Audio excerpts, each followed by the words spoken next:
The one we're watching closely is former National Security Advisor John Bolton. Waiting to see if John Bolton shows up. Actually, they won't be watching him because he's not going to show up. He is not here. That's a pretty safe assumption. He is not going to be here.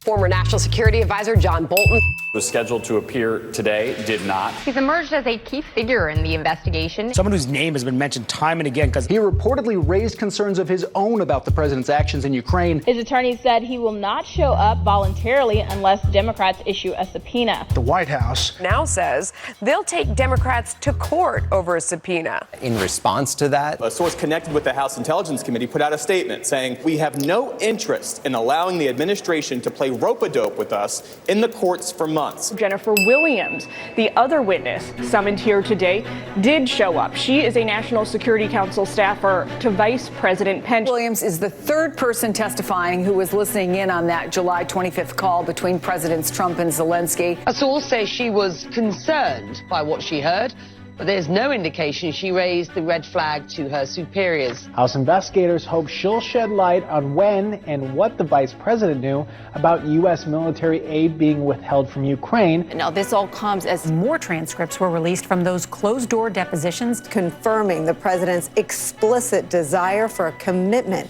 from Ukraine to investigating his political opponents. This time, this is from George Kent, the Deputy Assistant Secretary of State for European and Eurasian Affairs, who says President Trump wanted nothing less than President Zelensky to go to the microphone and say, investigations, Biden and Clinton.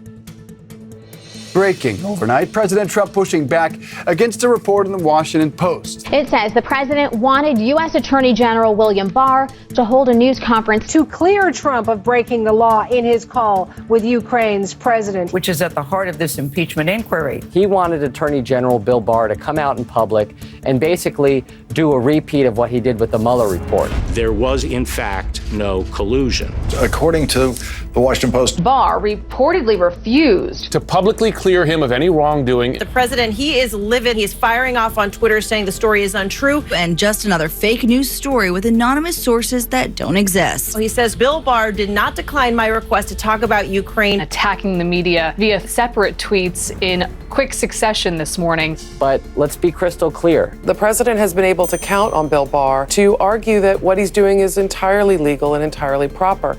Not least of which was when the White House released that transcript of the Ukraine call. The Justice Department did go out publicly and said that the president had not committed any crime. So they gave the president that political cover, but apparently Attorney General Barr wasn't willing to do it in front of a camera.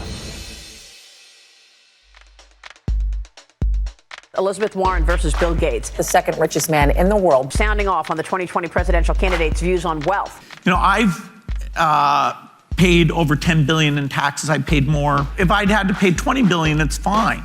But you know, when you say I should pay $100 billion, okay, then I'm starting to do a little math about what I have left over. So how much would Bill Gates pay? Well, the wealth tax for Elizabeth Warren right now is 6%. That's the top rate on fortunes over $1 billion. Bloomberg estimates he's worth $100 billion. So he would pay $6.5 billion in wealth taxes this year. But Warren is also planning a tax on unrealized capital gains. So Bill Gates' total tax bill under Warren this year would be $13 billion. He said he has not spoken directly with Elizabeth Warren about her proposed wealth tax. You know, I'm not sure how open-minded she is, or that she'd even be willing to sit down with somebody, you know, who has large amounts of money. Now, Warren responded on Twitter, "I'd love to explain exactly how much you'd pay under my wealth tax. I promise it's not $100 billion. Anytime she's in an argument with a billionaire or a Wall Street guy, actually it benefits her. Yeah, nobody cares what a handful of billionaires think. It's true. But if it does impact the masses, then that's why it matters. You don't think those comments were disrespectful at all? Speaker Nancy Pelosi I didn't mean him as disrespectful. is trying to impeach him. I didn't mean him as disrespectful at all. It must suck to be that dumb. If people think they're disrespectful, Must suck you're entitled to your opinion. to be that dumb.